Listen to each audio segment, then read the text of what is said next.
Hi, my name is Ariana Elnis. I'm the Communications Specialist at the Doherty Water for Food Global Institute, and I'm here with a few members of our team who just finished a study on the business ecosystem for irrigation in Rwanda, and I'm here to interview them, so I will let them take a moment to introduce themselves.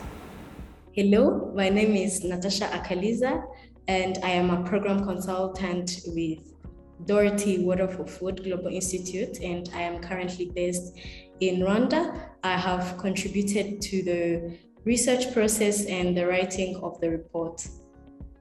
Hi, my name is Savant Zairamia. I am a senior student here at the University of Nebraska-Lincoln and an intern at Water for Food with the policy team. I'm Nick Brozovic. I'm Director of Policy at the Doherty Water for Food Global Institute, and I've been involved in this project for a few years. Could you tell me a little bit about the study and the purpose? So this project is part of work that we're doing trying to understand how to support smallholder irrigation in sub-Saharan Africa. And the particular focus that we have is looking at the larger entrepreneurial ecosystem. So not just looking at smallholder farmers, but everybody else that works to support smallholder farmers. So that includes the government, NGOs, non-governmental organizations, that is, large companies as well as small startups, and in general people that behave in an entrepreneurial fashion. So for this study, our goal was to try to really understand a little bit more about where the kinds of small pumps that smallholders use to irrigate come from and how they get from the factory to the field. What are the key policies that matter to them? What are the key distribution channels? What's working, what isn't working, and where might there be opportunities for future scaling? Could you please provide some background on the current irrigation industry in Rwanda? So Rwanda is an interesting place around irrigation at the moment, in that there's a fairly large amount of land that could be irrigated, but at the moment very little of it actually is. Also, there are three types of irrigation systems in Rwanda, one being marshland, hillside, and SSIT. And SSIT was its small-scale irrigation technology that was introduced in 2014 by the Ministry of Agriculture and Rwanda Agriculture Board. That was into place to facilitate farmers who face issues with having access to irrigation because of the high cost. How did you identify the need for this mapping and analysis? So over the last decades, the focus of irrigation expansion in sub-Saharan Africa was on the construction of large donor and government-funded canal and reservoir systems. But recently we have seen the focus shifting to smallholder irrigation provision through decentralized, small-scale and entrepreneurial pathways, often described as farmer-led irrigation development or farmer-led irrigation development. So, but as a result, we identified that there is a need in understanding and expanding the full set of pathways by which smallholder farmers access irrigation goods and services. So we started with the understanding of the business ecosystem around smallholder irrigation, hence the ecosystem map.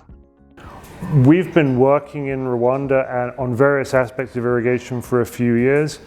And this was really one of the pieces that had come up, and we had questions that we couldn't answer, and other people couldn't answer them for us when we talked to them.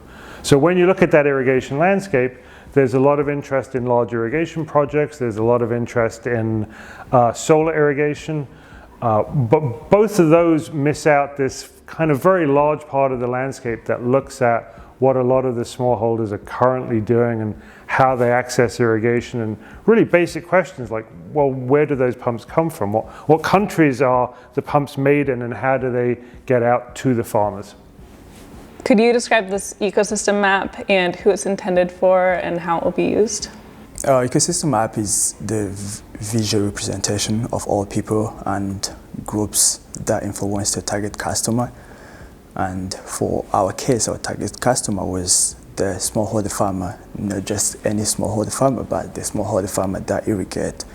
And our map can be used by I'll say two different groups of people, one being entrepreneurs who want to understand the irrigation ecosystem in Rwanda, and also who want to know the suppliers, the investors, the donors, and all the people that are involved, as well as the potential customer who are the smallholder irrigation farmers who irrigate. So the main goal of the ecosystem map is to show all the key players surrounding farmers and their role in the business ecosystem that is involved with supporting irrigated agriculture. I'm a visual learner. Many of the fellow team members are also visual learners. And so it's a very nice way of helping us understand what does that larger landscape look like. In terms of the second part of your question, who can use it? Well, actually, our hope is that everybody will use it. We've used it for our own research and to guide how we think about where our next research is going to go. We hope that some of our partners at places like the World Bank, the International Water Management Institute, or the International Fund for Agricultural Development will also use the map. But we also think there's opportunities for some of the distributors and retailers and entrepreneurs to use the map to understand where there might be gaps or opportunities in their own markets. What was the process for this analysis? So the process we used included like a series of structured interviews.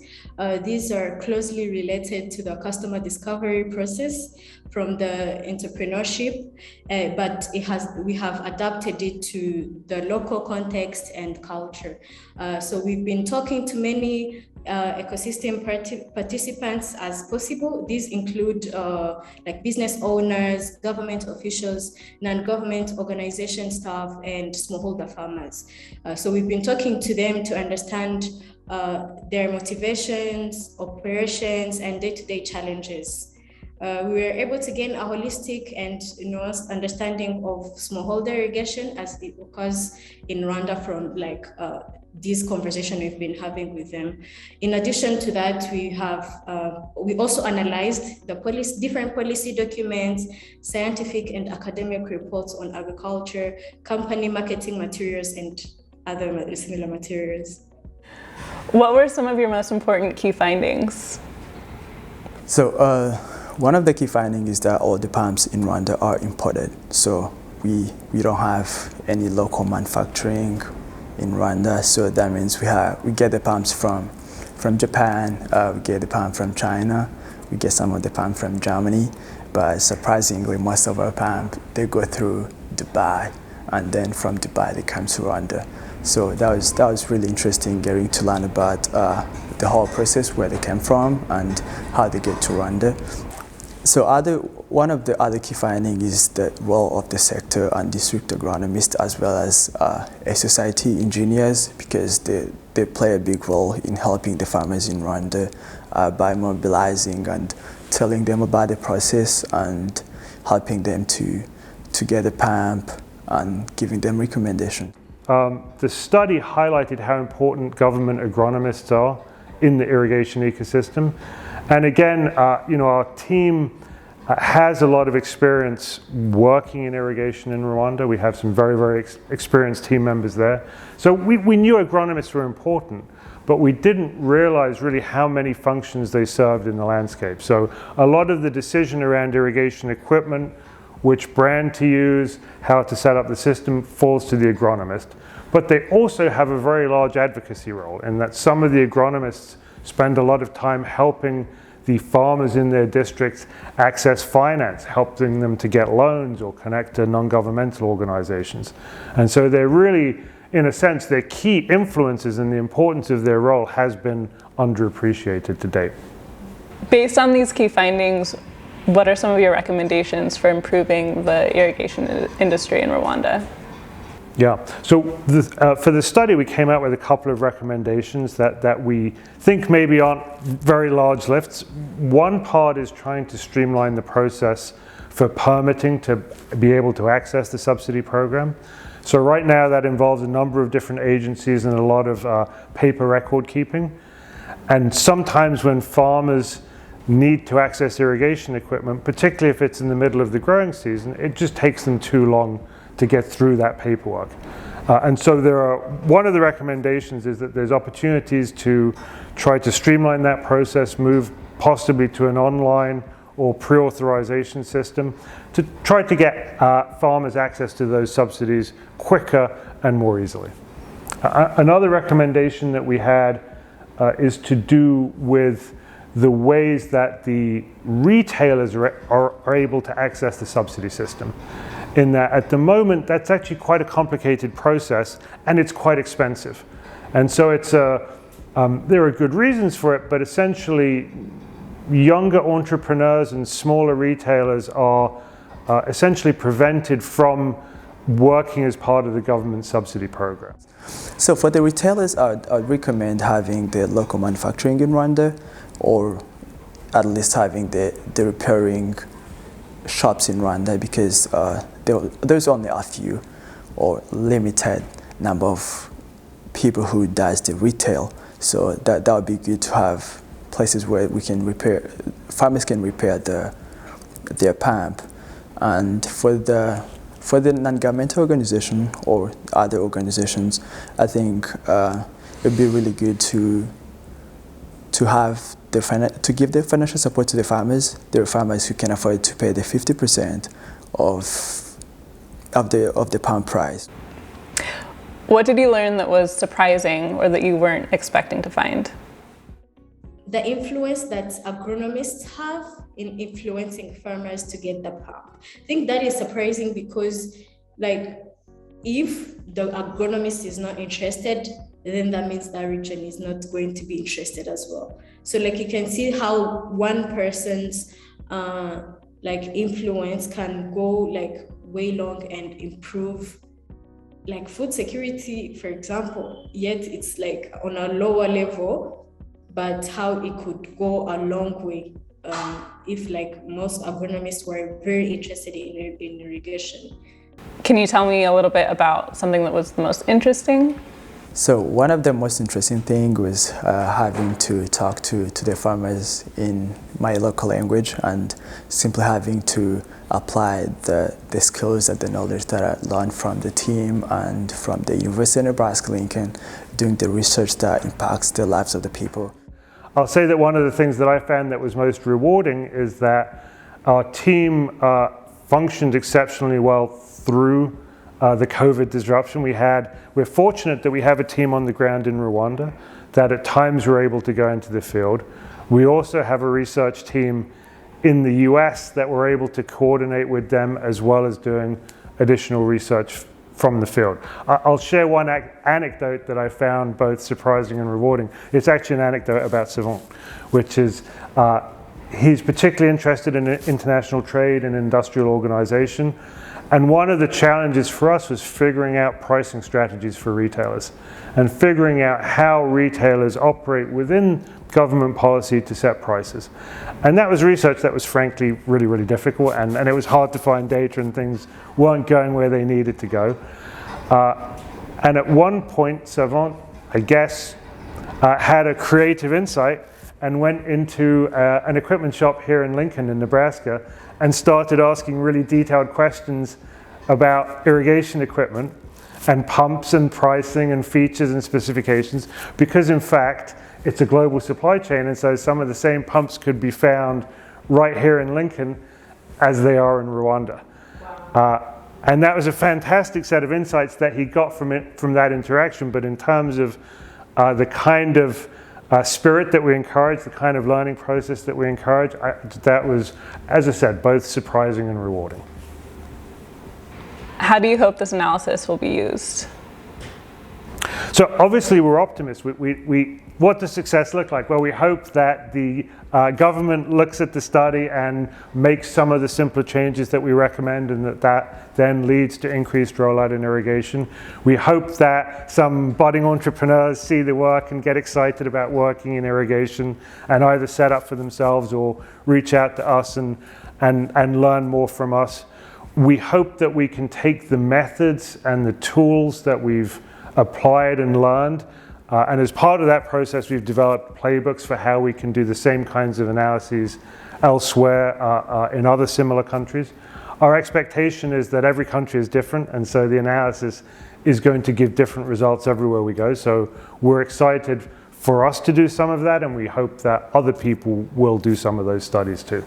Personally, I hope that it becomes a daily tool or reference point, like for entrepreneurs and other people who are very interested in the like irrigation ecosystem within Rwanda, and maybe also like adapt this tool to like other countries, like use the same method but adapt it to the cultural context of other countries.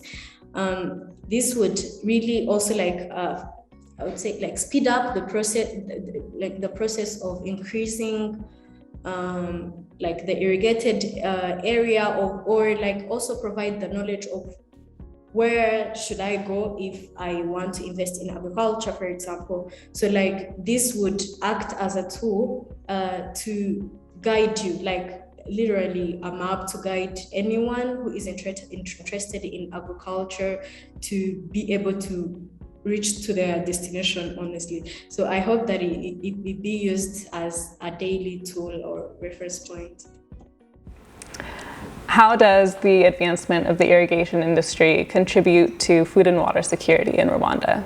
The advancement of irrigation industry in Rwanda would help farmers to not rely on like rainfall, given also the current climate change and such challenges.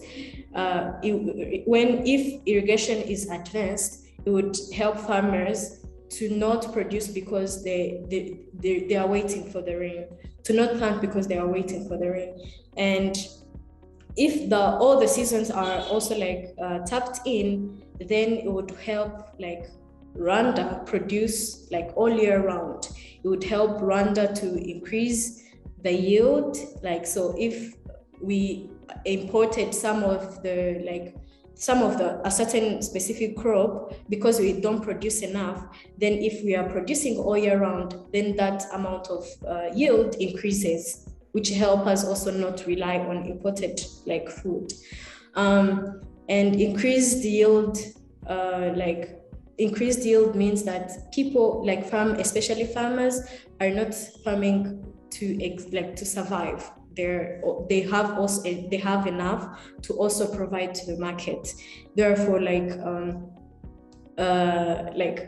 being able to get enough food for themselves, for their families, but as well make some money from what they are producing. On the water security side, we have to be a little bit careful because certainly when you have large-scale irrigation, it is possible that you can run into complications around the other uses of water, whether those are environmental or for drinking water or public health. Now, in Rwanda, Rwanda generally has lots of water, both surface water and groundwater. In most of the areas that we work, there is more than sufficient water to irrigate sustainably, and the issue is more around providing the technology to access that water to farmers. However, that doesn't mean that you don't have to still keep track on overall what's happening at a landscape scale, at the water quality impacts and so on. And so that's a piece that, at the Institute, we always have to have that in the back of our minds, is that, as this happens, is there a trade-off with landscape scale water security and other impacts that might be happening? What were some of the challenges in this study, and how did you work to overcome them? So one is that we did this research during COVID, and like for me, going back to Rwanda and having to get access to traveling and things like that was really hard. So working during COVID, of course, as for all of us, has been a challenge. Our team in Rwanda, in a sense, were doubly challenged. Sometimes they were able to go out into the field, sometimes they weren't. They were also asking questions that were sometimes culturally very difficult to ask. They were asking questions about pricing strategies, and they were asking questions about the difference between the intent of a policy and the actuality of a policy on the ground and how it's actually implemented. And often there's a really big difference there, and that's for me, it's one of the joys of doing policy work, is there's a huge difference between how policy is written and how it's executed.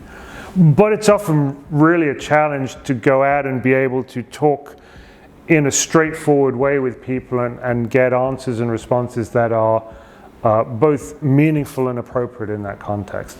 So before we started, I personally had never done a discovery interview. So that was a challenge because as much as I knew what the information I had to get from the people that I was interviewing, I did not know the approach of to get the most out of this interview. So it was really challenges. It was really challenging for me personally, but I think for that to overcome it, you just need to continue doing it. You get a handle of what am I doing wrong, what am I doing right, and basically improve on that. After 2 or 3 interviews, you start getting used to the process and understand also the people, understand people better, people who you are interviewing. What do you say to get the most out of the interview? Just not checking the list was really helpful for me. Also, I think it was challenging for us as a team, because when we contacted people for these interviews, you would find them having expectations around us giving them money. So it's like selling the information basically, which was really tough, navigating that. But I think one way that we overcame that was having the person that we have interviewed connect us to other people. That was helpful because if this is a farmer who is connecting us to the other farmer, then we go as we're having the same conversation we had with other person, but also communicate before the conversation that we are not giving out that we're not sponsors, we just want to have money. And because we also are Rwandans, it made it easier because we're speaking in their language. So that's how we literally overcame the expectation and still get the most information from the people that we're interviewing. Is there anything else you'd like to add? So I'd like to thank the Institute for giving me a chance as an intern to work on this project, and the whole team that helped me personally when I was in Rwanda and during other part of the writing process and everything else that we did.